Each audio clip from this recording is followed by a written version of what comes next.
Good evening, everyone. It is our pleasure to be here tonight. I am really pleased and honored to be here with the one and only Reverend Dr. Jacqueline Thompson of the Allen Temple Baptist Church. That's my intellectual partner and prayer partner. And from the West Coast to the East Coast, all of us have been in conversation about the halftime Super Bowl show and Kendrick Lamar. And one of the things that Dr. Thompson and I discovered is that some of our seasoned members weren't really as plugged into what was going on.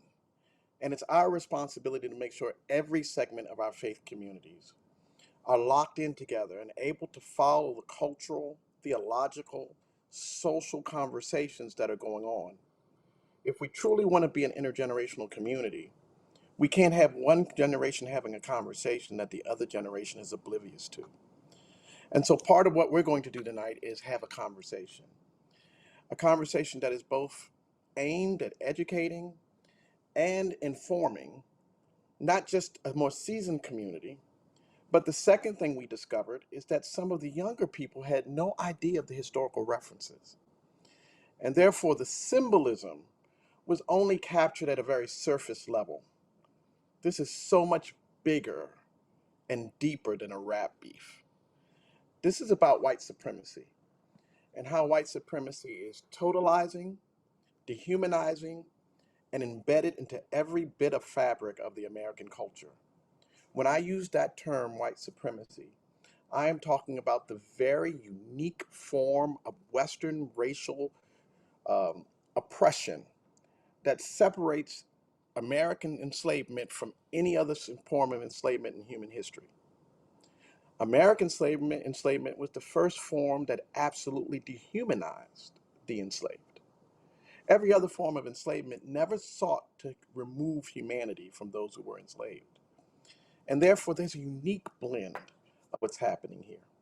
So we're going to put this in context. My dear sister, I'm so happy to be here with you. I just want to give you this moment to just educate us on where we are, where we're going, and what you expect to happen tonight. Well, good evening, East Coast, and good afternoon, West Coast. I am so glad to be with you all tonight. First Baptist, you know that I love you with my whole heart. Allen Temple, you know I love you as well. And everybody else who might be joining us, we're glad you are here. We certainly want to take opportunity, give you time to share. So if you know someone who's been interested in this conversation, you have some folks in your life, send them a link. Tell them to come to the Facebook pages. Hopefully we are live both on Allen Temple's avenues as well as First Baptist. And so you're going to get a glimpse tonight of what Dr. Quick and I do whenever there's something significant, whether it's political, whether it's entertainment, if it affects the culture, if it affects the people, we are unpacking it, right? Because we're always trying to make sure as pastors that we're being relevant to the things that our people are struggling with, but at the same time, making sure we are kind of dismantling a lot of disinformation, right? Misinformation that goes on amongst our community. And so the halftime show, even more so than the win of the Eagles during this Black History Month, has captured the attention of the world. And so what we really want to do is to place Kendrick Lamar in a line of those who have responded using the arts to the white supremacy issue that Dr. Quick just lifted up.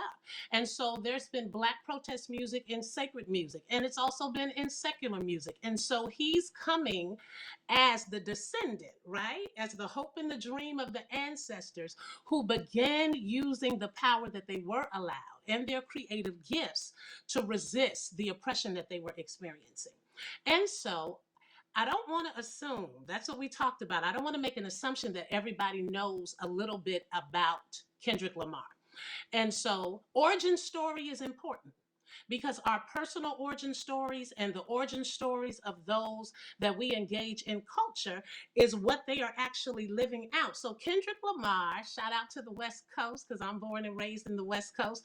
He was born and raised in Compton. Compton is Southern California. Compton, you all may know some history about Compton because there are other rappers, other hip hop artists that have come out of Compton. There's Eazy-E, there's NWA, there's Dr. Dre, right? There's also actors like Kevin Costner, right? People that we didn't expect that came out of Compton.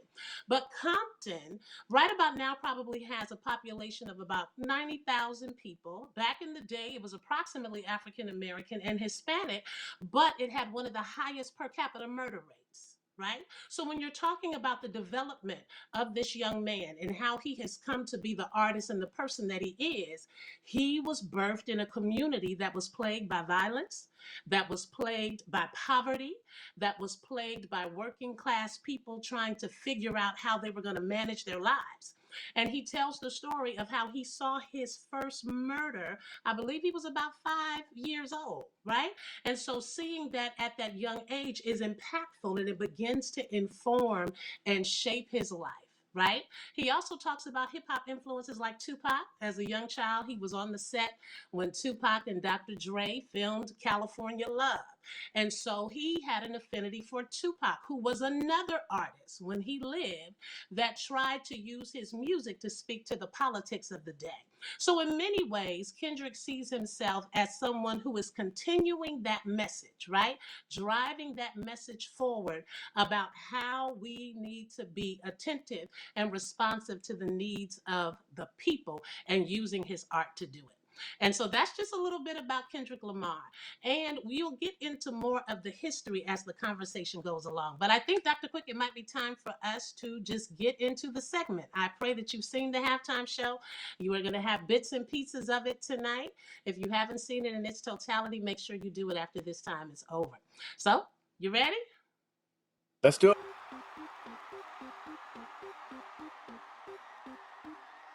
Salutations! It's your when Willie Mae pushing that shopping cart down the block on the dead run, or trying to slide that color TV into a stolen ambulance. NBC will not be able to predict the winner at 8:32 on report from 29 districts. The revolution will not be televised. There will be no pictures.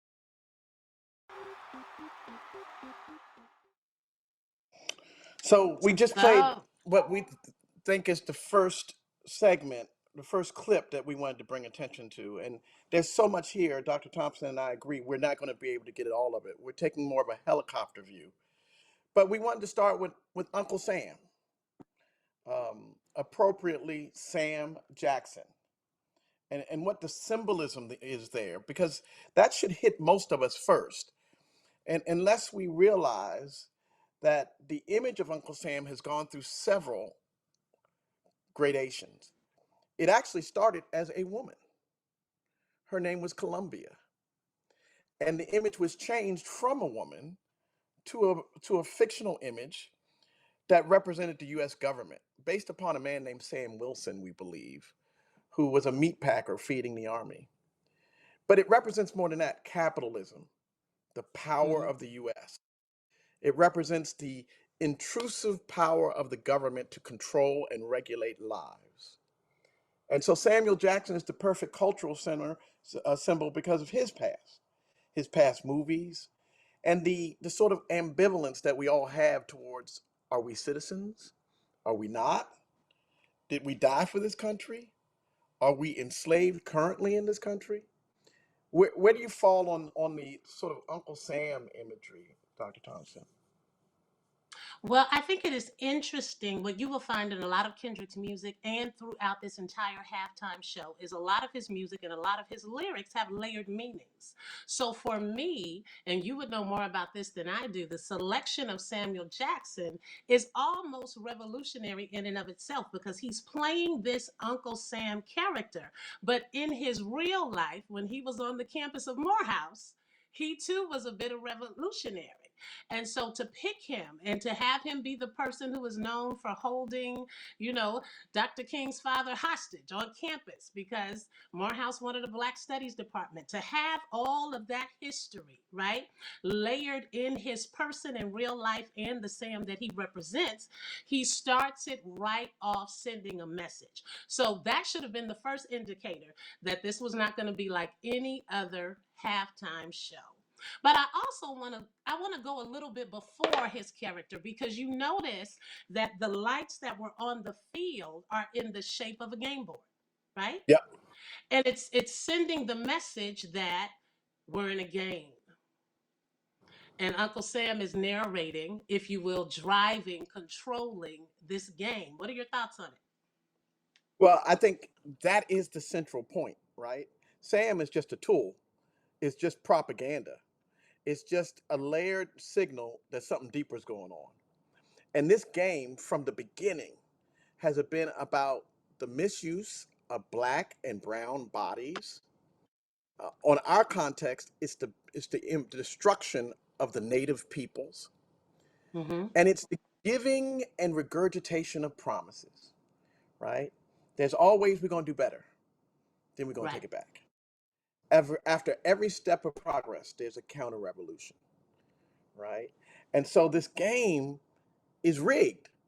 And what I think is beautiful, and this is what I hope we get to the end, no matter how fixed they think the game is, we always outsmart it.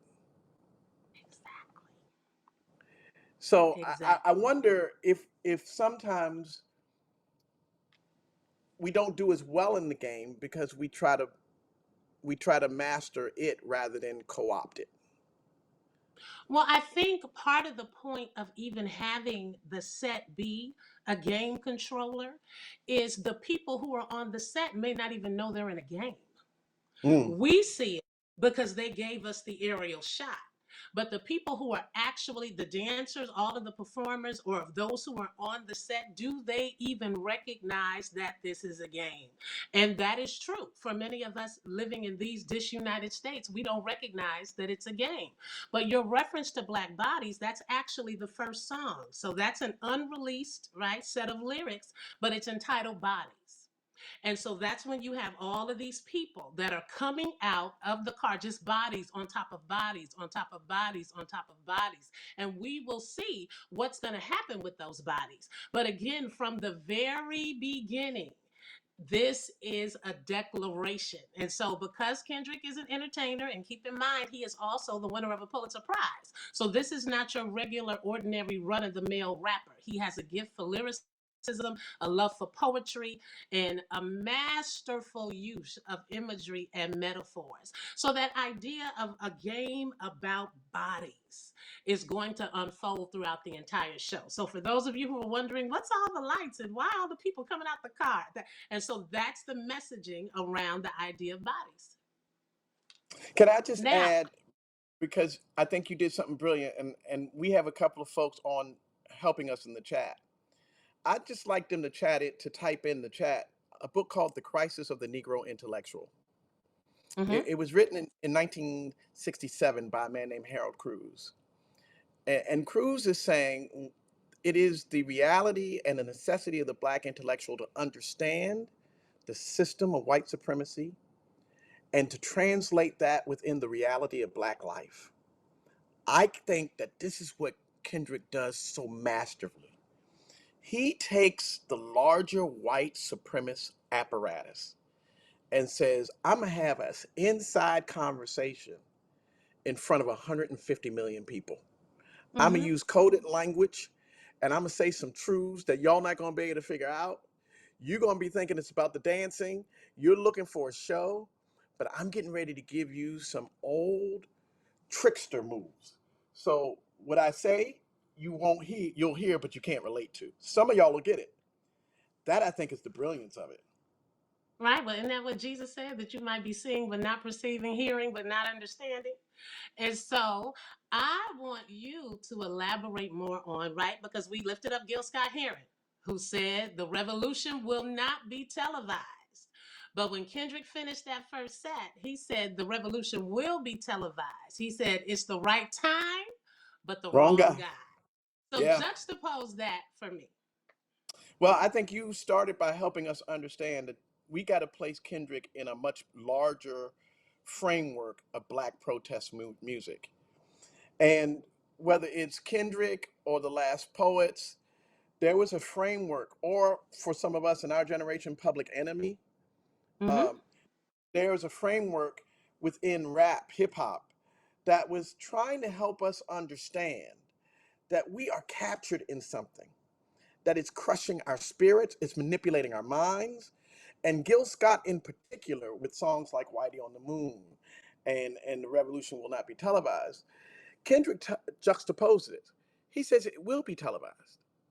It's just not who you thought it would be. You thought I was Exactly. here to give you some anesthesia to entertain you, but I'm going to hit you where you didn't expect it. And in a little bit, we're going to get to the last poets who in 1970 wrote a song called The Revolution Will Be Televised. And they say black people going to watch it with chicken in their mouth, not understanding that something is powerful is happening. And then they say there'll be no commercials. And for 12 minutes, we got straight lectured on the history of white supremacy and how black bodies have formed this country. The fact that they Yes. kept coming out to GMX over and over, wearing different Yes. colors, Yes. signifying different gangs, and yet they're coming from the same place. So that Hmm. even the differences in our crews are superficial. We have one blood, and if we understood that, we'd be dangerous. Right, right. And the other thing I think I want to lift up in terms of placing him in the context of historical protest music, it is what the spirituals did, right? Yes. It's what occurred on the hush harbors when they would do the corporate worship service and sing and dance for master, but then meet on the hush harbor and sing their own song, Swing Low Sweet Chariots. Those were them using their voice. And it goes through the colonial period when slavery was over and it became the chain gangs and it became prison labor. Right, there were songs that were associated with that period, and so there is always a musical score that underscores the movement. It's different every generation, but there is always a musical score that undergirds the movement. And so we have to be mindful, not just to see it. Yes, it's entertainment. Yes, we loved it. I felt it was wonderful, but it was pointed, it was directed, and it was purposeful. And we did not want that to be lost in this moment. Now, some of the MAGA folk, can I say that word? I don't know. Am I supposed to say that word? Y'all let me know because I'm a guest in your house. Can I say MAGA? But the double layered meaning of it is that the newly elected president was in the stands, right? So they interpreted when he said right time, wrong guy as multi-layered, as in you all picked the wrong person to lead this nation, right? So there are all kinds of interpretations that are out there. But for me, it was his personal announcement that I'm not sure y'all should have did what you have done, because this is not going to be your regular halftime show. Can I ask you a question? Just because you are one of the more brilliant thinkers within the black church tradition right now, and as a black woman breaking bounds yourself and helping to lead a major denomination, you've talked about the history of this protest music, especially mentioning it in our religious tradition. Do you see in our modern context that type of theological integrity in our worship and music?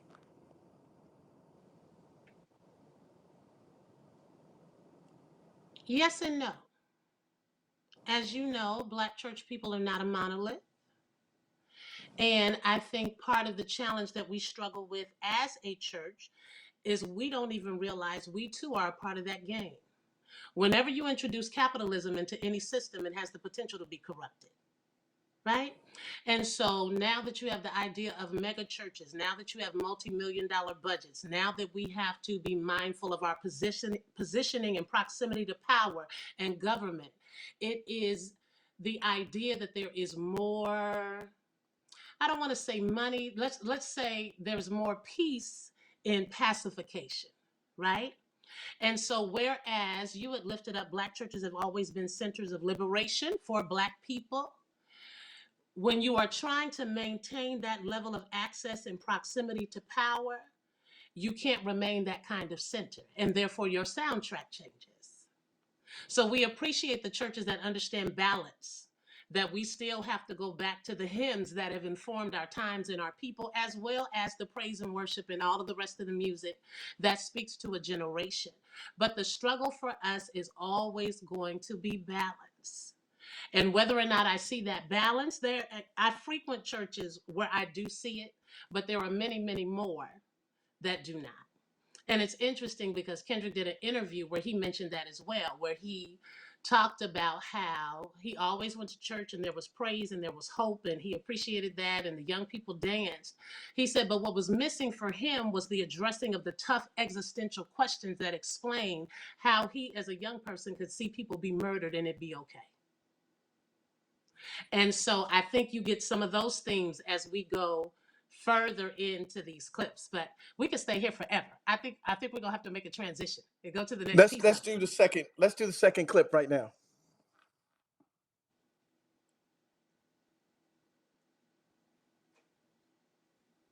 Niggas are scared of revolution. But niggas shouldn't be scared of revolution. Because revolution is nothing but change. And all niggas do is change. Niggas come in for murk and change into pimping clothes. They hit the streets to make some quick change. Niggas change their hair from black to red to blonde and hope like hell and look. So this is why I was trying to see where you were going to go, because I asked you that question because your answer walked us right into this, right? Your answer walked us right into this. How are we in this balance to walk a line between being prophetic and as pastors, right? As pastors who have congregations with people who work in the federal government or have Mhm, contracts, we want them to be able to survive, right? We mhm. there's been a conversation about boycott Target, and then some black vendor said, well, if you boycott Target, you're gonna hurt my bag, right? So we saw in the video the black bodies forming the flag, Uncle Sam Yes. saying, calm it down. Nobody wants to see the rowdy, don't get out of hand. You'll survive if you walk the line. How do you see helping a community stay safe and yet be radical? Is it possible? How do we do that? Well, I think we will get there, right? We will get there because I think there is an answer, and I think the answer with the rest of it is also multi-layered. Right. But transition from the bodies into the squabble up. And for those of you who are online, squabble up can either be a fighting stance or squabble up can be about dance, right?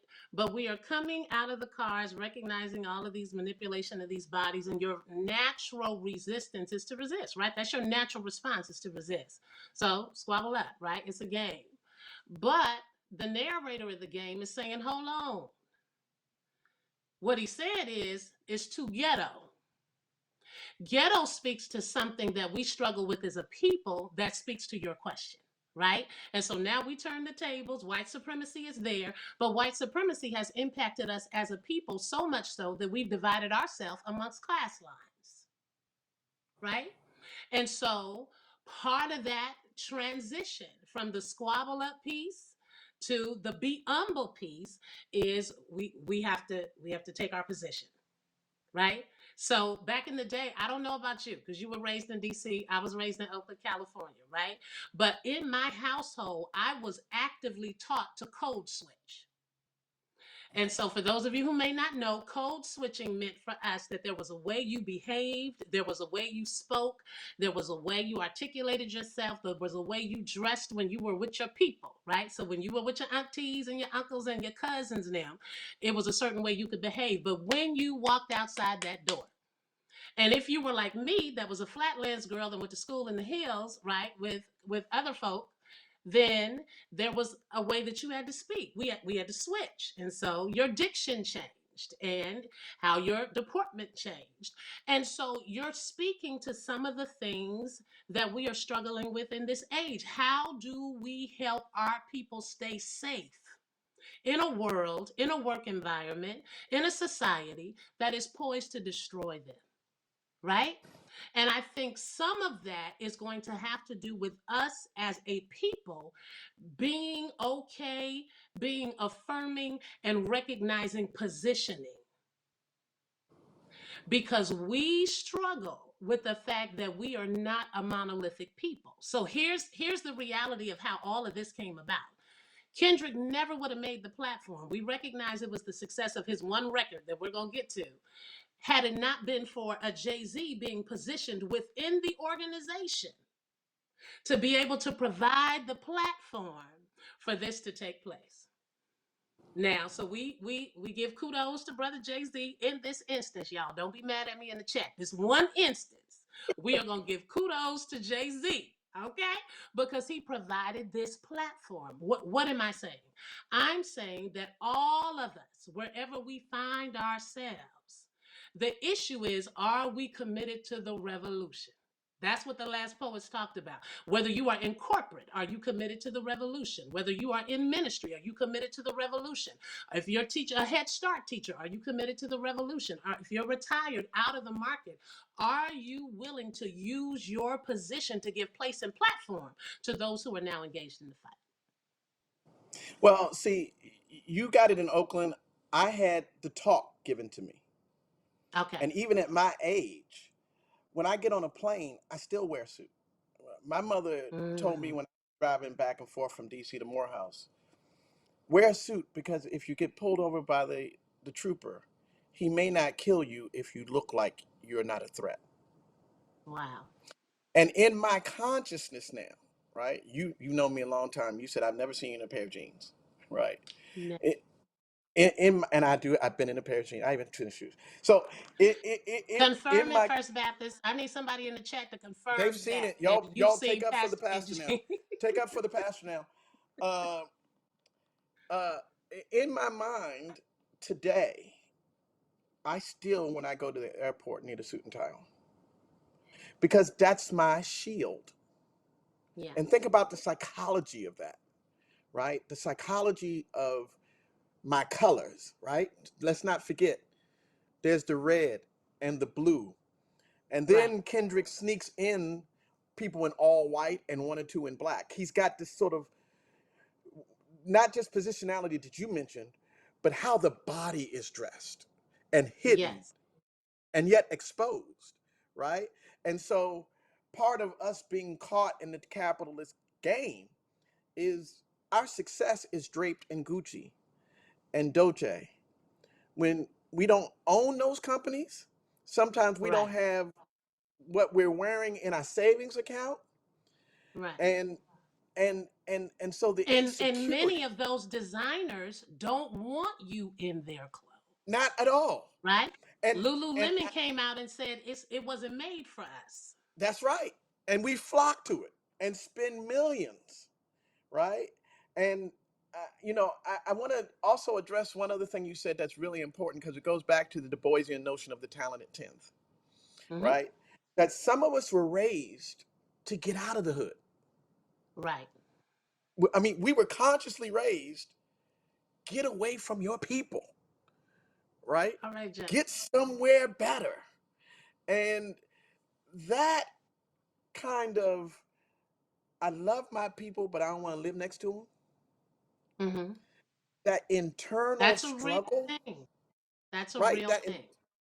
That's a part of the squabble. So for me, much of the dancing, because I've seen a lot of commentary by some of our European American brothers and sisters, I ain't like the dancing. Much of the dancing were the multiple colors squabbling with each other, right? Hmm. That the way enslavement works is, if we don't like each other, if we divide ourselves by denomination or liberal and conservative, anti-gay, blah blah, if we can hold each other, then the white supremacist doesn't have to focus on us. And Right. I think that's the danger of this last election, when there was a narrative about black men and black women being against each other. Yes. It was trying Yes. to create a squabble between us that, as we saw in the exit polls, didn't exist in the same way, Hmm. right? So Hmm. yeah, I think he did an amazing job of creating this conversation. And it was a lot even in the formation, because you will notice, yes, it was a flag, but he stood in the middle, representing the division Yes. that was present. You'll notice the Yes. difference. You talked about the dancing and the choreography and the squabble up piece of it. There was choreography, but people were kind of doing their own thing. So the white t-shirts and the jeans were doing their hyphy thing on the stairs. The other dancers were on the side. But when they came to form the American flag, everybody moved in formation. Right? So that's the idea of falling in.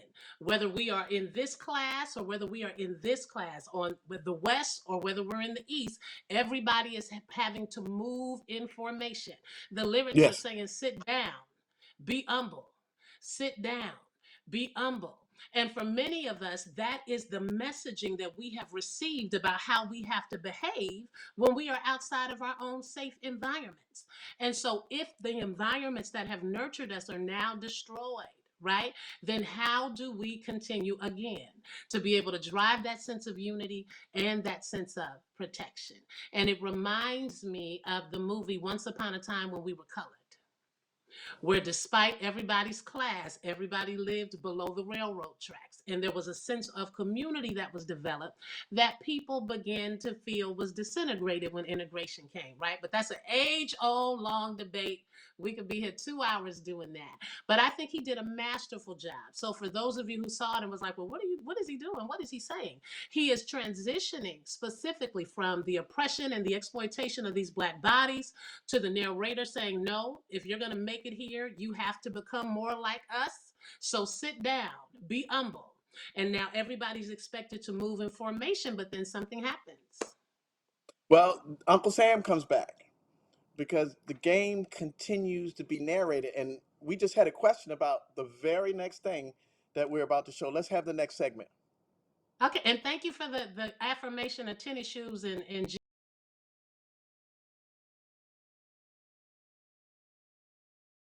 So, all right, we got to go back. yeah, there's a lot that happens. So we got to go back to Scorekeeper, Take One Life. Yes, yes. Go for it.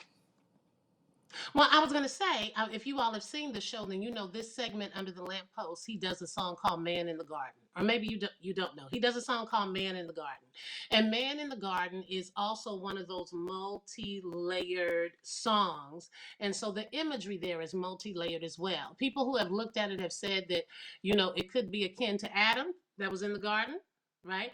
They also say it could be akin to Jesus who was in the Garden of Gethsemane. But the lyrics that he's reciting is reflective of a struggle, having an issue with having to sit down and be humble, right? And so it's reflective of kind of I would say, I've had it, the interpersonal struggle that you have, not wanting to conform to the things that have been expected of you. Now, all of the folks, and I have to do a tribute to the Bay Area, yay area, because those white t-shirts and those jeans are reflective, right, of the West Coast hyphy movement. So those are his friends and they're in the back. But there are those who have suggested, you will notice if you saw the show, that there were men who were lying in white t-shirts and jeans on top of every lamppost. And so there are those who have suggested when Uncle Sam says, oh, you brought your boys with you. Cultural cheat code. Deduct one life.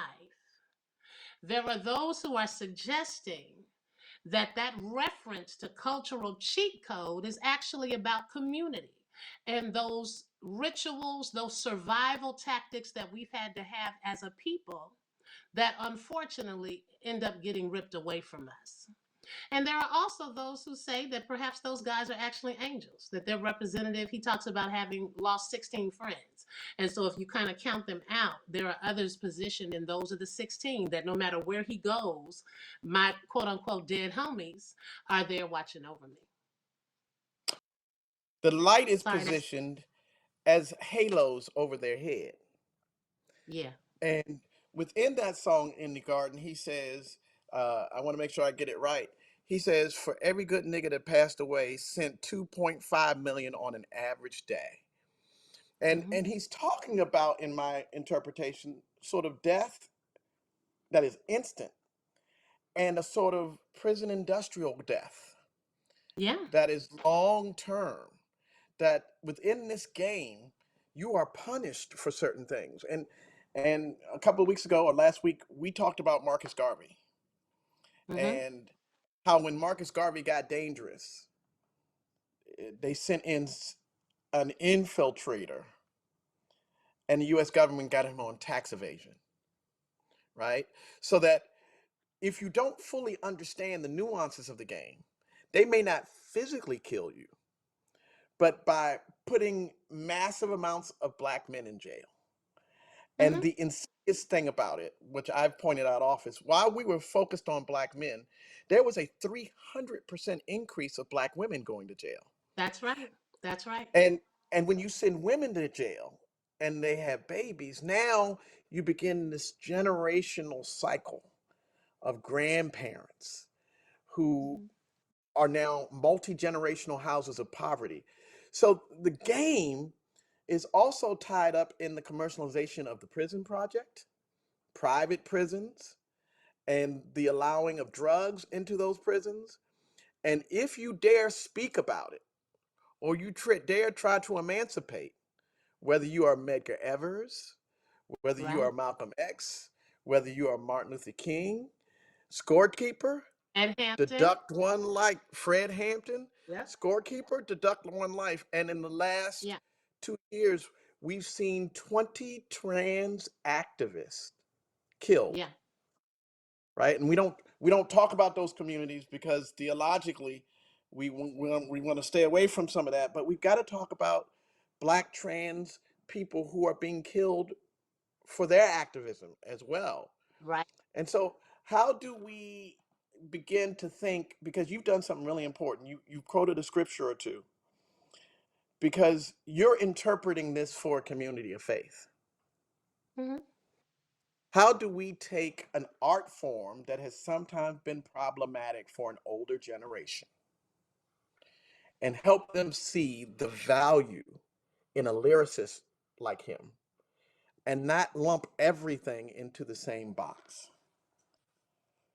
Well, I think we have to do the honest, transparent work of reminding older generation, and I will lump myself in that every generation has its Kendrick Lamar. So it's some of them that are listening online. Y'all know who Millie Jackson is, right? Y'all know who Bobby Blue Bland and right BB King and those persons whose lyrics were kind of on the edge.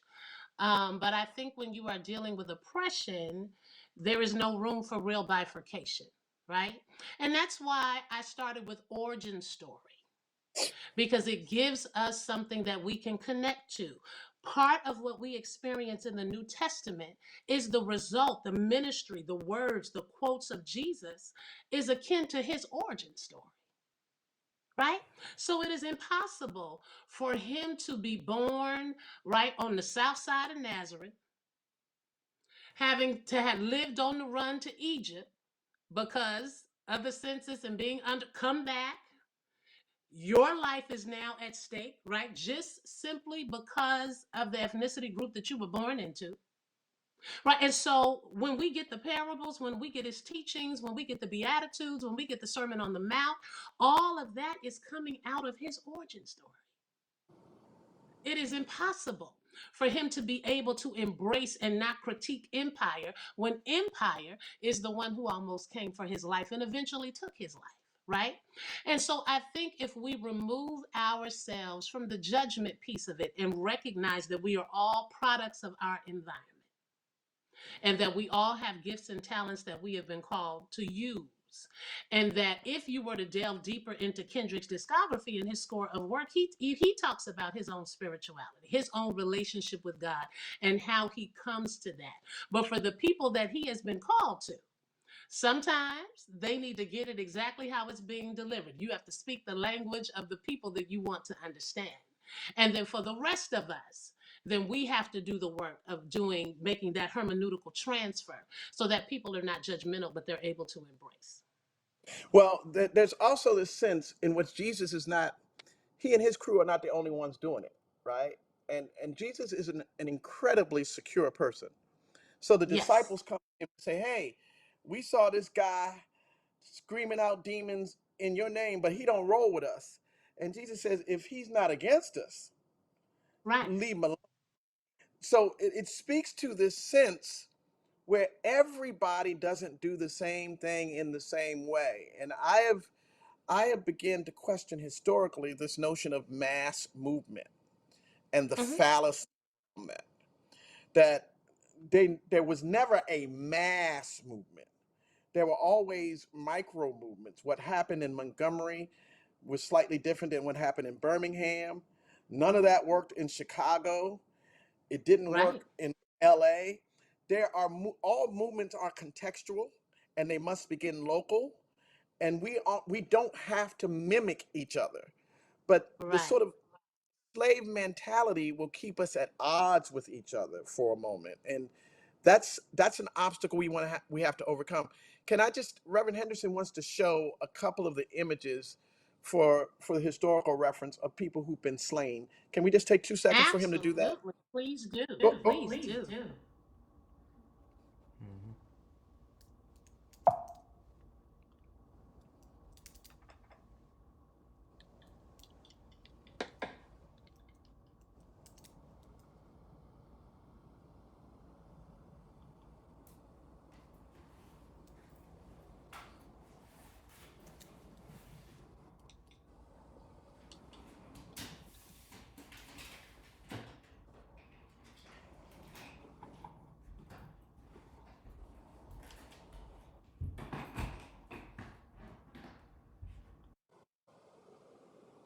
I want to ask you really quickly before we transition. We saw the four little girls. We Hmm. saw a trans activist. We saw Lumumba. I want to talk about this notion of when we talk about deduct a life, is it possible to have liberation movements without incredible sacrifice? That's in No. life, finance. So, how do you as a pastor talk to your community and let them know we got to take some loss? Somebody's got to take an L. Who's willing? I think you just did. And I think that's actually how the conversation needs to happen, right? And so you raise something. All right, y'all, here we go. So you can get me in the chat, or whoever comes later can get us in the chat. And so there is a move for economic boycotts in response to all of this that's happening with DEI. And you mentioned that hesitation and pause because there were Black creators, right, who have products that are in the stores. And so that if we were to do this mass boycott of these institutions, these stores, how is it going to affect these creators, right? So the real conversation is who's willing to sacrifice what when. So is your individual brand success equal to the freedom and liberation of a people? You Is start in are trouble. we ready to are we ready to deal with those hard truths? Is there any other, can your shampoo line go in another store? If it can't, are there ways that we can have them in local beauty supply? Or are we to sacrifice the total complete liberation, disrespect, disenfranchisement of an entire race of people, not just this generation but generations to come, because you individually were lucky enough to be able to secure a contract with this corporation, right? So that speaks to something a little bit deeper. And so I don't think there's a way to sugarcoat the conversation. I don't think that there's a way to say, well, maybe we can gain freedom and work for it and still kind of, not get injured. No, we are going to take some hits and we are going to take some losses, but you do have the freedom to decide, right? Which is why that idea of mass movement is a misnomer, because it was always a few. Jesus took 12. Now it was a gang of folk, right? When it was time, it was 5,000 when it was time to eat, and when it was time to be a recipient of the mission work. But when it was actually time to go through the sacrifice, the numbers thinned. And so we can't be thwarted by that. And if the truth be told, the ones who stayed to the very end and therefore were the first to see the resurrection were the women. But we haven't got to Serena yet, but we will get there, right? We're And getting so we there. have we have to be able to be honest with people about that, and moreover, love those who have decided I can't do it. Well, okay, we got to transition, but love those who've decided I can't do it. I've seen this Yeah. meme, right? This meme is happening. Don't argue with people that Harriet would have left behind, right? How are we as pastors, right? You and I are in fortunate positions, right? The Allen Temple Baptist Church has a history and a legacy of taking hard stands and challenging authority. I am blessed that the First Baptist Church is like we all in, right? We've just canceled where we buy stuff and gotten Costco memberships and blah blah blah. We're all in. But there are a lot of our faith communities, a lot of our pastors who subscribe to the Jesus only construct, right? Nobody comes to church for politics. Mm-hmm. Um, you know, how do we engage, or do we engage with partners who have large prosperous ministries that stay safe by not engaging these issues? What's the question? I'm sorry. Okay, all right, so we're going to transition to the next. I'm Reverend sorry. I Henderson, missed let's. it.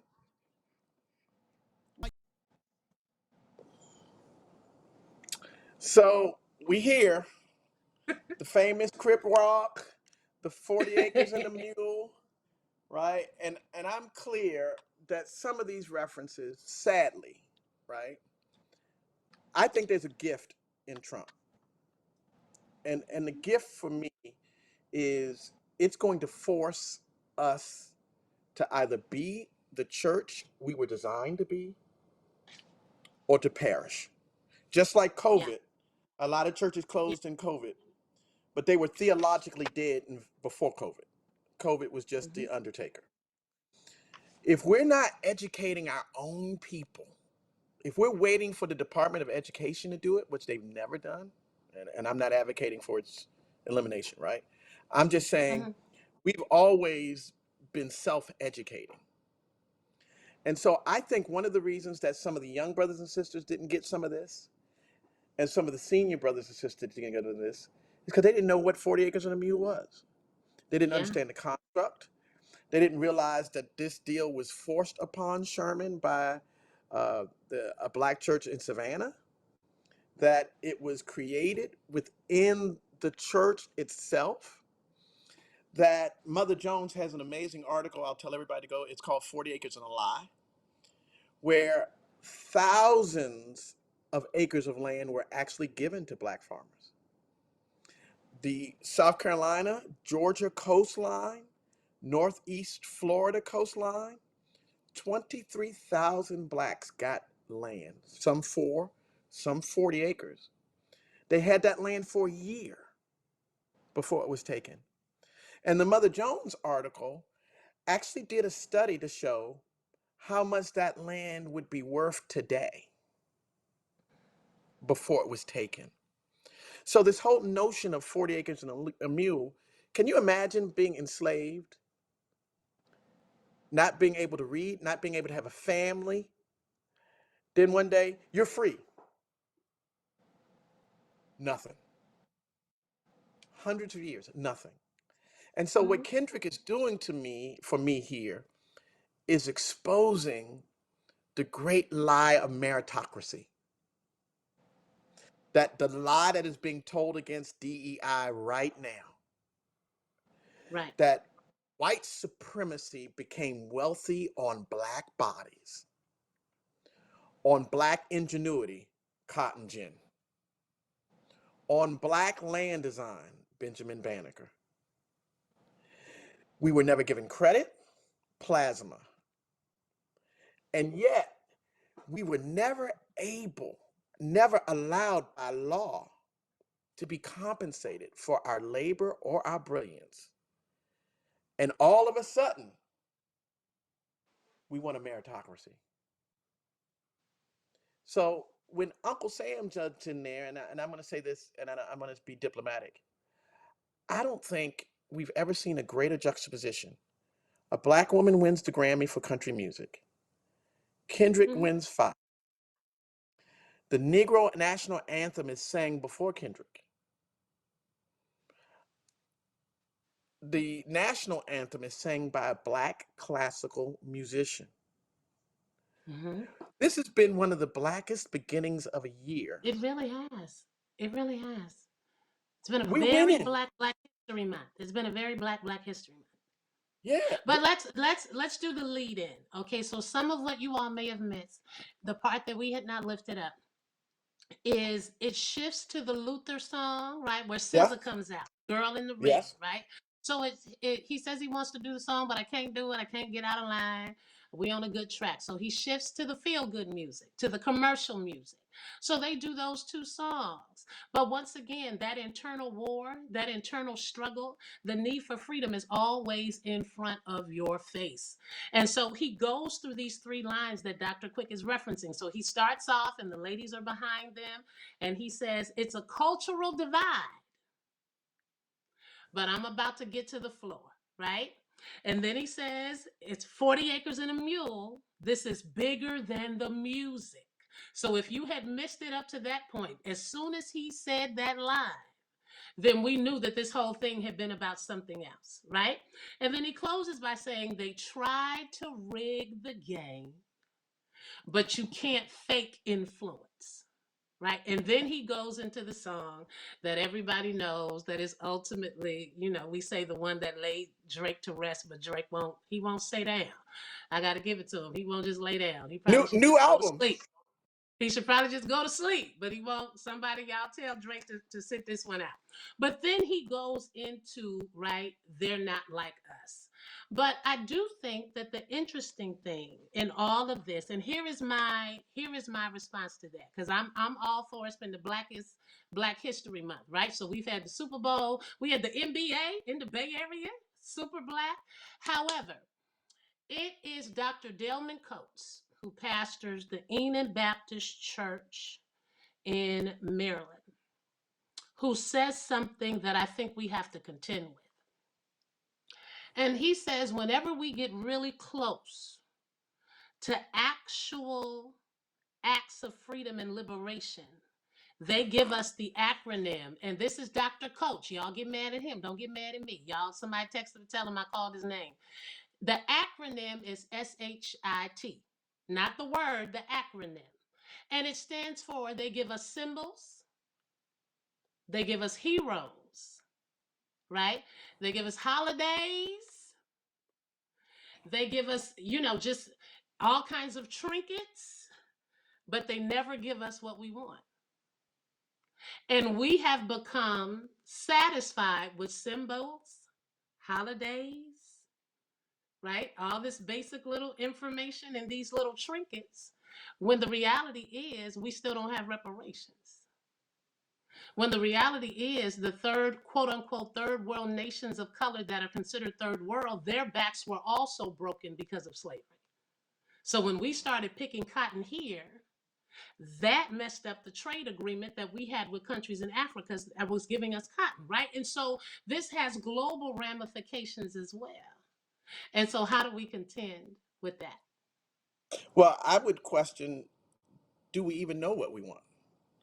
Do we Hmm? even know what we should want? And I think we saw Dr. King, and I appreciate my Morehouse brother, Dr. Coates, raising this. Dr. King died questioning, Yeah. did I bring my people into a burning house? Du Bois Hmm.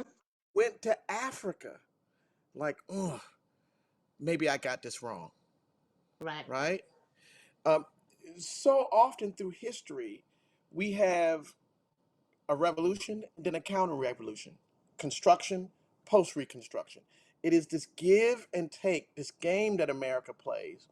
And it's possible, and it's my argument, we'll get more into this later. It is possible that we've never asked for the right thing. I would suggest that the first thing we needed to ask for was mental health.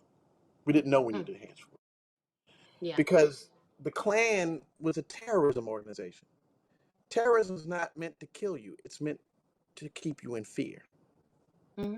And whether it's our Bay Area brothers Cobb and Greer with Black Rage, or whether it's James Baldwin is it possible that we can work our way through the game when we are so internally conflicted? Do we have to do the work first of trying to figure out what we want, who we want to be, who are we? I mean, think about how many other groups do you know have gone through 22 different iterations of what we're going to call ourselves? Are we black?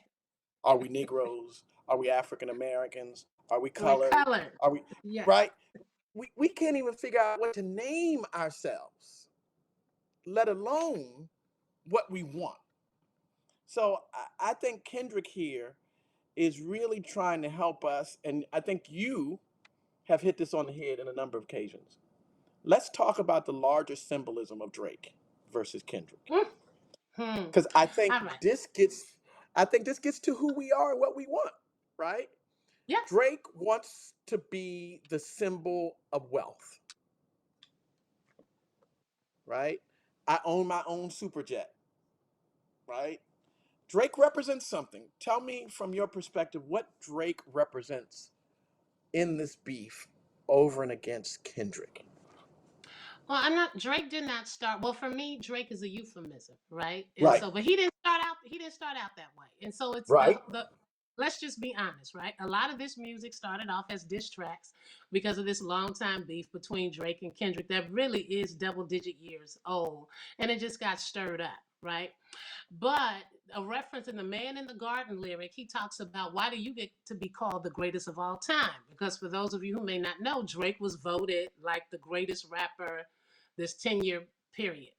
But with this performance and with this album, Drake is now a euphemism for everything that is wrong with American society, right? All right. The the peekaboo song, the other songs that were there have to do with the facade, with the phoniness, with the Drake is good for a bop. Drake is good for a bop. If you want to have a good time, if you're having an event and you put Drake on, everybody's gonna move. But again, that's about pacifying the people so that they don't realize the oppression that you are in while others continue to make money off your back. And so he basically took what was a personal beef and lifted it up as a huge metaphor for the struggle that Black people have been fighting in this country since we were brought here. And so that's why I keep saying I want Drake to lay down because I'm not, I just, Kendrick's petty is at a level that I'm not sure any of us should be striving to reach. But in that way, we have to be mindful because that is the bifurcation that exists in our community. We want many things and we should. White folk ain't gonna give us mental health, but we can go after other things that make us healthy and stop the white terror. Indeed. And honestly, Dr. Simmons, it speaks to what's going on today. So there's the terror that is taking place with the Klan, but there is also the terror that is happening through the media today with all of these executive orders and all of this daily breaking news. And so then the question becomes because here's what I think Kendrick is saying. And we also need to check our time. Are we over our time? I feel like we've been on here talking. Have we Yeah, been we on here are. talking? We gonna cut it off. I feel like they mad at us. Are You want to y'all cut it mad off at us and because we've been too long? we want you want to cut it off because I think we have one more segment, but we can cut it off. Well, no, we Uh, don't have to. If the people are good, then we're good. And Laurie Sanders, you're right. He is cultural appropriation. He absolutely is. But I also think what we have to decide as a people, because I think what Kendrick might have been suggesting to us is that we can opt out. say more. We don't have to play the game. Once he realized that it was a game and that the game is rigged, I believe that he was subtly suggesting the whole they not like us, right? You got to go through it. All the dancing, all the choreography, even the reference to Serena, is that once you recognize the game is rigged, you don't have to play the game the way they've decided the game has to be played. All right, I like that, but And I think there's let me some truth to that. clarify something for me because you made a Yes. statement. You made a statement. Yeah. We can opt out, or Mhm. we don't have to play it the same way they play it. Those are two different things to me. Those are two different things. And so I'll go with the latter. Okay, because if we talk about opting out, and we're talking about, I think Sharpton has recommended this sort of don't shop on a Friday, taking all the black dollars out, right? The idea of a Montgomery bus boycott, Hmm. 300 plus days of nobody getting on a bus. Is that type of opting out consciousness even alive in our communities today? Can we go without running to the mall and buying Gucci? Can we go without buying a Tesla? Are these material things so embedded in our enslavement that the idea of doing without them is unthinkable?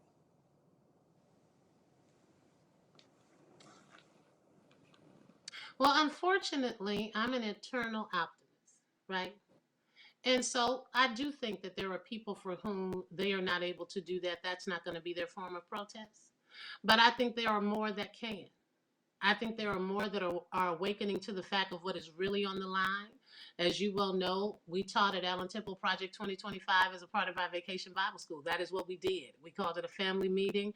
And so I think for people to see that unfolding before their very eyes, I think the goal of what they're doing is paralysis. And so whether you decide to boycott, join the economic boycott, you have to be engaged in some kind of resistance. Because I am also not the person who believes it takes everybody. I don't believe that. I don't have the expectation. And I don't believe everybody really, boycotted in that same way. But it was enough of them for impact to be felt. And I think however many people decide to engage, if it is enough to have impact be felt, then we owe it to ourselves. We have to do it, right? How many people could have joined Harriet? She could have trained them. And it could have been a whole team, right? But does she stop her work because there aren't people running along saying they're going to risk their lives too? No. But had she not continued, none of us would be here. And so these really are some weighty conversations, weighty decisions, because I've recognized, and I tell people all the time, that the ability to be an activist, the ability to be able to protest, for some of us, it's privilege, right? I'm not an hourly. So I can engage in some things without risk of daycare, without risk of health care, but each of us, again, back to the very beginning, we have to be willing to do our part. Are there people who's going to say, oh, I can't because I got a Target account. I'm going to have to go into Target because only Target. Yes. Do we have to contend with the fact that whether you get it from the Target or whether you get it from the Amazon is 6 in one hand and half a dozen in the other? Right? Because Jeff Bezos is responsible for that. Do we have to contend with the fact that there are blacks who are living in the rural South that if they don't go to the Walmart, they don't have a place to buy food? Right? Because there aren't Kroger's or Imbies or Lucky's or whatever on every corner. Yes, it's going to be specific for every particular community, but I think everybody has a responsibility to squabble up and So, decide and inform whatever that's going to look like. so I want to. I think we have one last segment, and I want to move to that. But before I do that, I want to just have this one brief conversation, and that's about the word privilege, Yes. right? And um, I believe it's Foucault who says revolutionaries always eat those who allowed them to get to the table, right? Hmm. Mm-hmm. And my son and I, he's taking a class at Morehouse, talked about King in his book Why We Can't Wait, his confrontation with Stokely, right? This Black Power, and there's a moment in which King sort of wrestles with the fact that my part of this movement may be over Yeah. because there's a generation that's not churched in the same way, and they're not having this turn the other cheek thing. They have firmly gone to a more radical movement. When we talk about privilege, I want to sort of see if we can unpack. There's privilege even with those who are considered in poverty, right? Yes. And how do we begin to define for our local communities how their unseen privilege impacts how they look down on other people, right?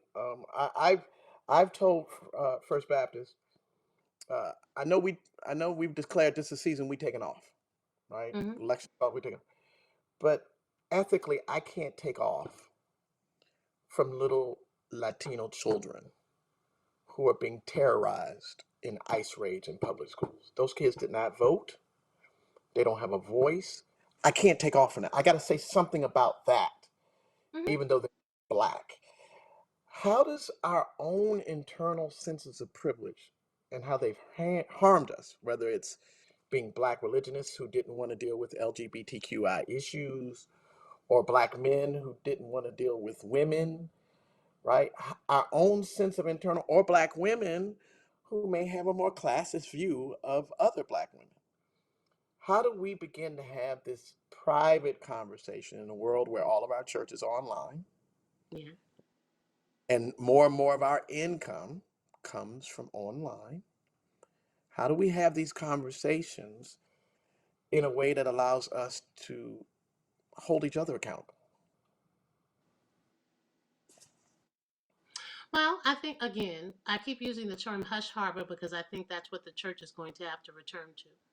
Hmm. Is that there are some things that we'll be able to do in public and unpack like this. There are other things that we're going to have to do under the cover of night, right? We are going to have to become those safe places and have to come out of our spaces and begin to be in community. Because again, when Uncle Sam said deduct one life, what he was attacking was community. And our strength has always been in community. And it's time like these, I think, that we come to realize that the divisions, at least the divides that we have been made to believe actually exist, are false. That these are not real lines of division. I am very, very clear, particularly being in California. Yes, the DEI raids are happening with the Latino community now, but guess what? I am not so simple to be deceived that after they have decided that they are done with that, that they're not going to come for the 14th Amendment and challenge whether or not we should actually be here, right? Even as long as our generations go back. They have fired all of the leadership at the National Archives, right?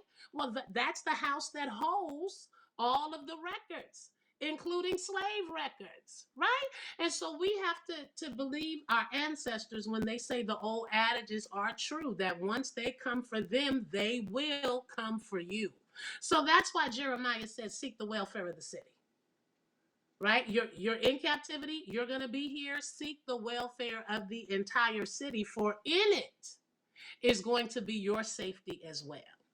Now, I do think some of these conversations are not ours to engage, that we have to be very laser focused and we have to choose our work, and it's a matter of all hands on deck. But the one thing, and I'll end with this because I just know my phone is probably getting text messages and I'm not looking at it because I'm looking at y'all. So I'm not responding. But the one thing Kendrick's performance did for me, it was a bit of an indictment and a call to action, because that young man took his platform and laid it on the line for the struggle. And it is a call for every preacher, for every pastor. If you have a public platform, you need to be using it to speak as courageously as he did as a result of that show. Well, I think we let's just agree. We'll take a few more minutes.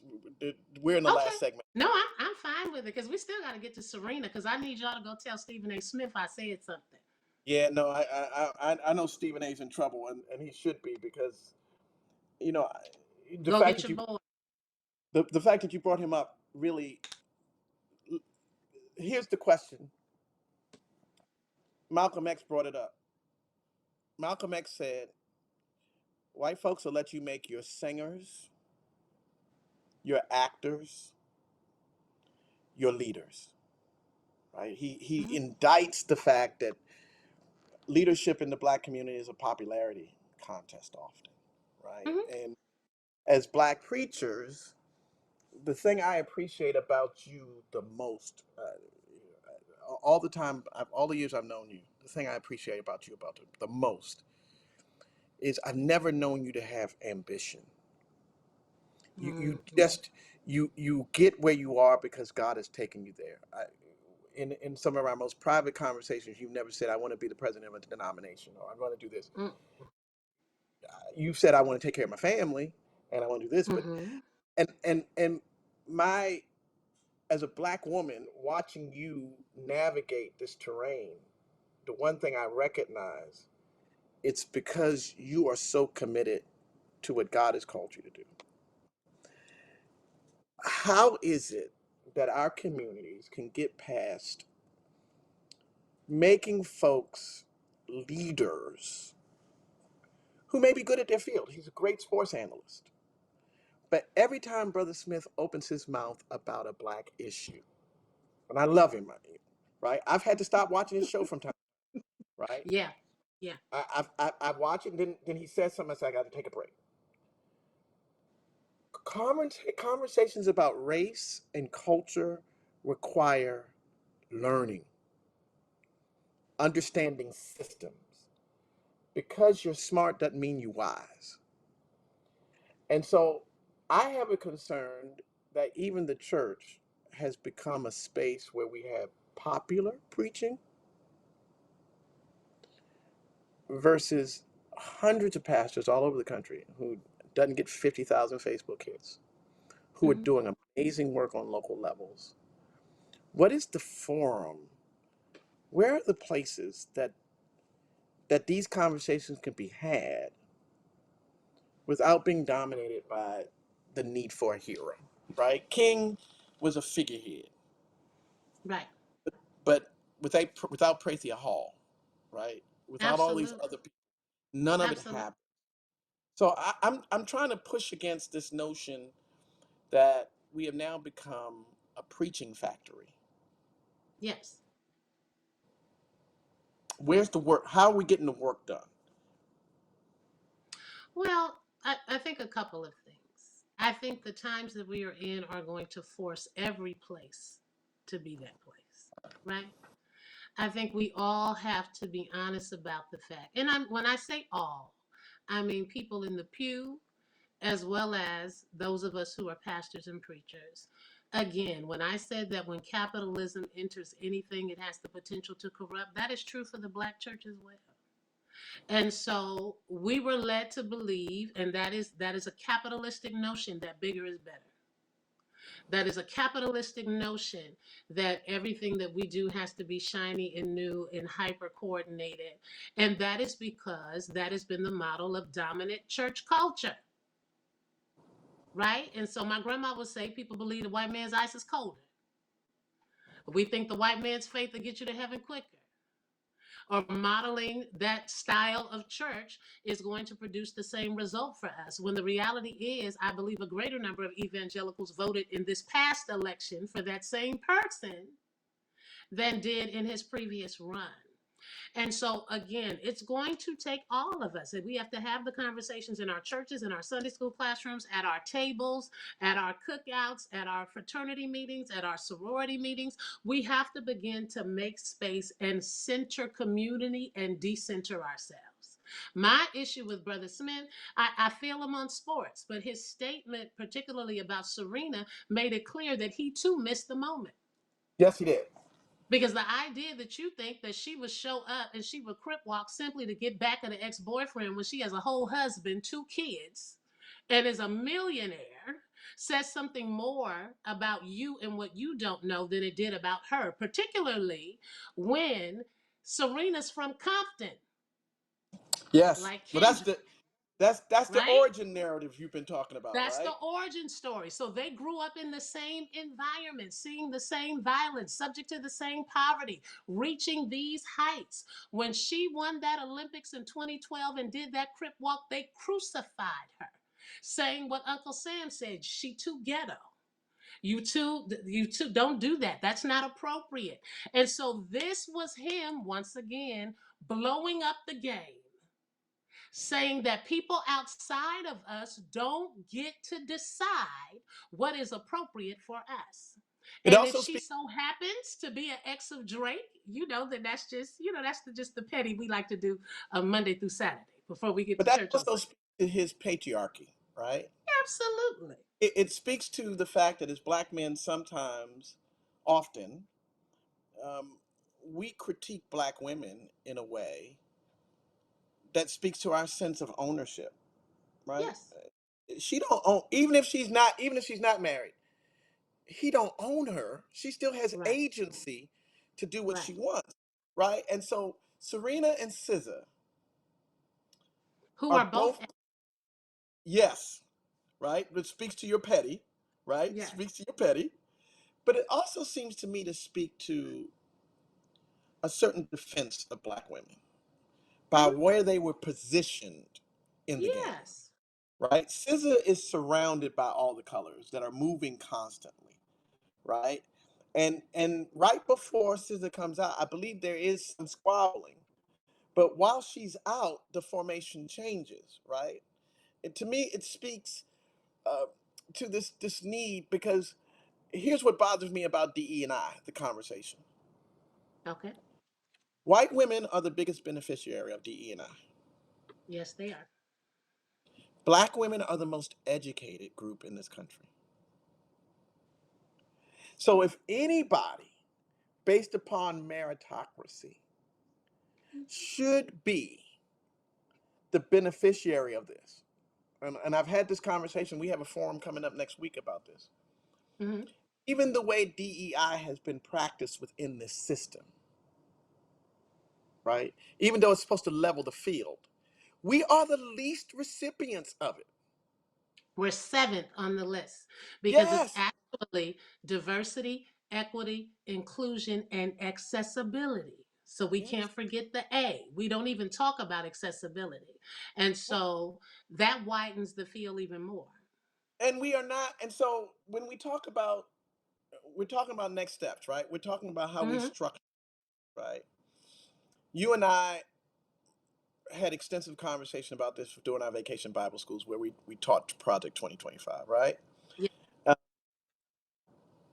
you and Alan Temple have been engaging in sort of, let me say that when I was there to preach for your anniversary a couple of years ago, you were about to minister to a family. You were going to do a funeral that week of a family of a 16-year-old suicide victim. Hmm. Hmm. These acts of resistance, right? And that's where I'm centering on in the next couple of weeks. Tell me some of your acts of resistance, right? How have you been structuring resistance in your context? This is one way. And so I believe in public conversation and discourse. There are some conversations that need to be had in private. There are other conversations that need to be had in public because scripture says there are many voices in the land, right? And none of them are without significance. And so I recognize that as pastors and preachers, we are competing with TikTok. We are competing with every self appointed or anointed prophet. We are competing with the many, many varied people who now have access to the internet. And at some point, there has to be a come to Jesus meeting where we deal with the reality of the context that we are in. So, public discourse like this is part of my resistance. Rituals, which we have not gotten to. But part of the adverse impact of COVID was that it broke our routine with our rituals. And rituals have sustained us. The gathering has sustained us. The community has sustained us. The celebration has sustained us. The worship has sustained us. There's a lyric in Kendrick's song when he's trying to get back at Drake. Part of the reason he resents him is because you take our music in this genre for play, but the music has sustained us while we have been outside, right? And so it's the same with the practicing of our rituals. The idea, and so our focus as a church this year is on being ministers of reconciliation, right? And being ambassadors for Christ, because I've recognized that in this time and season we are entering, we can have no one left behind. We're going to have to go get everybody because I recognize that some of the legislation, some of the executive orders, some of the things that are coming down the pike that we don't even know the full impact of, some of that I might be shielded and protected from. God be praised. But there's another entire group of people for whom we are accountable to if we are real shepherds who will not be. And they cannot be penalized because they don't understand or they didn't have the benefit of a Princeton or a Berkeley education or they didn't get to go to Howard or they didn't get to go to Morehouse, right? Or perhaps they're unchurched, were never raised in churches. We have to go get them. If the church is going to be the real Ark of the Covenant or the real ark that Noah built in this time and in this season. And so the sustaining of our rituals, the public discourse, that still commitment to discipleship, fellowship, sir, all of those things that we take for granted, to me, are acts of resistance. Having joy is an act of resistance. Self-care, act of resistance. Teaching people that part of your, and so when Dr. Smith Sr., when it was time for us to give, they would say, tithe is the debt you owe, offering, right, is the gift that you share. That was what we had to recite growing up. The expectation was that you gave time, talent, and treasure. And I think part of what we've lost is that we teaching people that the fact that God lets you be here, part of your advocacy is your responsibility. That's the rent that you pay to make sure that the place that God has blessed us with is better for the generations that will come behind us. And so the list goes on and on and on and on. But those are some of the things that are really important to me. With the base being community, how are we intentionally being in community and not letting these times divide us? That was the beauty of him having everybody on stage. Those who were in the white t-shirts and in the jeans, I really believe those were, right, his air quote, his deceased friends. They were angels. For me, that's our ancestors. That we really are going to have to not just quote Sankofa from here to there, but begin engaging in practices where we are looking back, literally, to see how we got over. But I also think we have to be forward thinking, because what we are in is fascism. It really is a fascist move. And there are people who have survived fascism. So we are going to have to look toward global part. We have to look at Italy and Mussolini. We have to begin to educate ourselves. And so that we will know how to resist. And moreover, give each other grace. Everybody's not going to come. Everybody's not coming the same way. Everybody's going to say that there are different paths to get there. But I need everybody on track, committed to doing something. Because if it had not been for our ancestors going, whether the whole town went, those who did go are the reasons we are all here right now. Yep. And we can't be deceived into believing that just a few of us don't have the potential for impact. Because, I'm still on Jesus and the 12. I'm on Jesus and the 12. The 12. Look. Although, I don't care. Dr. Reams is right. It never should have been Matthias. I don't know how y'all picked Matthias to replace Judas. Everybody knew it should have been Mary based on their own testimony. But I know that was before their time. Look. But, we could deal with that at another time. But We you don't. heard We don't. Matthias' name one time. You ain't never heard it since. We've already said there's privilege and power within underprivileged communities, right? And Exactly. I think for us at First Baptist, um, our theme this year is rekindle, and that's going back to our ancestral faith, right? The Mm-hmm. laying on of Mm-hmm. hands to honor the ancestors. For me, for the last 4 years, it's been about mental health. I think mental health is Yeah. the tip of the new civil rights movement. Mm-hmm. You can give me reparations, but if I'm broken, I'm gonna spend it all on Nike. I'm gonna spend it all on Benzes. I'll be broke in 2 years. Well, there If are I some folks who are putting together reparations packages that actually include that, Yeah, honestly. right. And so I'll That's have why I to agree. connect with you on that. They That's have why I some agree. things around education, they have some things around mental health. And Right. so we just have to deal with what that's going to look like in this particular context. But I yeah, agree I with agree. that. I Hmm. agree with that. And at First Baptist, we're also getting ready to start a farm initiative. We're gonna grow our own food and start farmers markets and things of that nature, because I think the other thing that I appreciate you for is we can call each other and share an idea. Yes. If you Yes. doing it and it's working, give it to me. If I'm doing it and it's working, I give it to you. My prayer is for all of our brother and sister pastors is that we not be proprietary. Yes. As Yes. I Yes. say all the time, the only competition I have is Satan.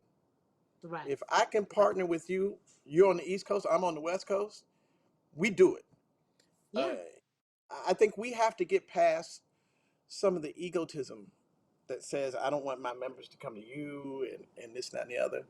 And we've got to realize that if the church doesn't do something together collectively, even Hmm. on local levels, we're not going to make this thing happen. And there's too Right. much at stake. Right. And I think it comes with understanding as a play on they not like us, that it's not about us, right? Hmm. We too, like Kendrick, are just placed in a continuum, right? Of pastors and prophets and preachers who are doing the work that we've been called to do at this time. We are serving our generation in this time. But we haven't come to stay here. It's the church where I'm serving, but those are not my people, those are God's people. And so I have to do the best that I can to serve while God has placed me there. But to also remind them that they too, the body is bigger than your individual church.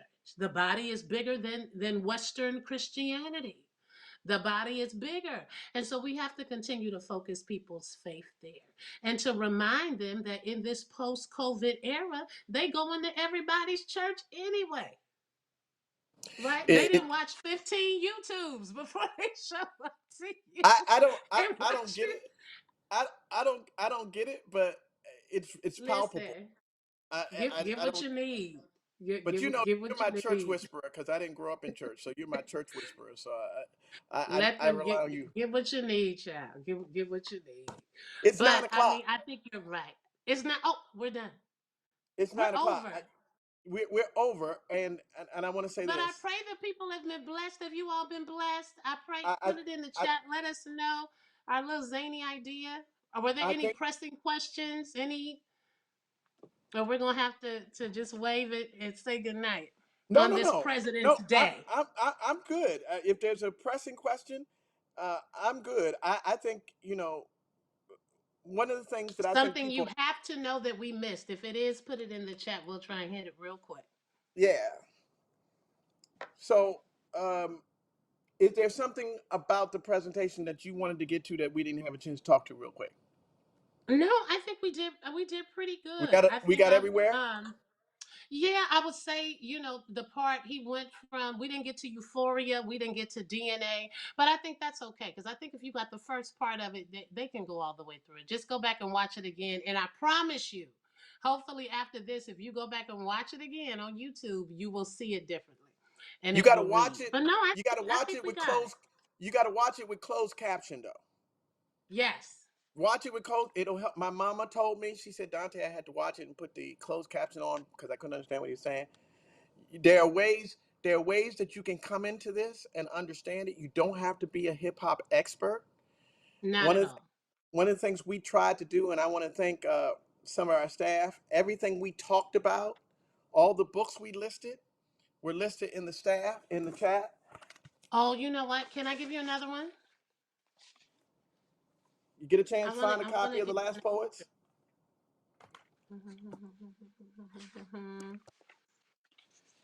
I have You two got books another I one? want to. Yeah, I do. Okay. Okay, so the book is called Protest and Praise. If somebody can type it in the chat or that's it, Protest and Praise, Sacred Music of Black Religion by John Michael Spencer. So, for those of you who want to see the history of resistance, particularly in Black church music and Black sacred music, since that's our launching point, then I want to make sure that you have that. There's another book, I can't think of the author's name, but it's titled Rhythm and Resistance, is the name of that book. And it kind of goes into some of the secular pieces as well. So, I but got I one last one I enjoyed want to it. put in. Thank y'all for having me. This is Joy very well. Yes. Post-traumatic slave syndrome. We're going to be doing a whole Bible study series on this because I think it's really important for us. Mm-hmm. If we're going to come against fascism, we got to get ourselves collectively ready. And did we get any last minute questions? I don't think we're getting a lot of positive feedback. So I want to thank you so much. The Reverend Dr. Jacqueline Thompson is my ace. When the halftime show came up, she was like, "Yo, yeah, we get the staff is on top of it.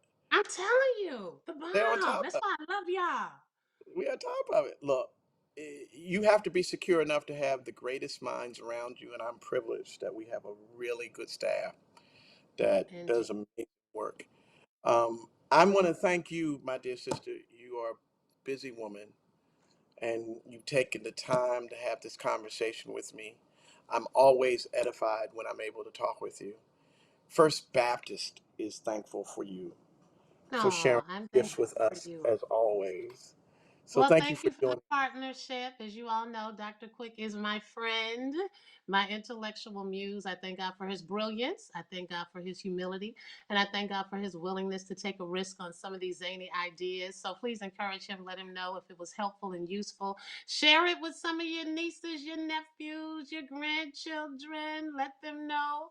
You know that the church is trying to engage in some things that you know we take neither seriously. So Christ, we have to engage culture. We have to engage. How we engage is up for debate, but we can't not engage. So I pray that y'all have been blessed. Thank you for having me, and thank you to the folks at Allen Temple who have joined us, to Reverend Charlotte specifically for coordinating with your staff as well. Well, thank you, Alan Temple. To all of you who took the time to watch us tonight, we've had over 1,000 people on all night, and that is just great. As Dr. Thompson said, share it. If you do enough and do it hard enough, maybe she'll come back and we'll have a different conversation about something else. Maybe she'll be willing to do that with us. We'll pull her in and see what happens. And for all the brothers and sisters who are on the field, all of you pastors, big or Yeah. small churches, you are important. You matter. I appreciate your work. Thank you for responding to the call. I'm praying for you. I hope you're praying for us. The Yeah. only competition we have is Satan. Everybody else on the same team. Let's go out and do great things for our people. Indeed. Have a great night, everybody. Good night. We'll see you soon.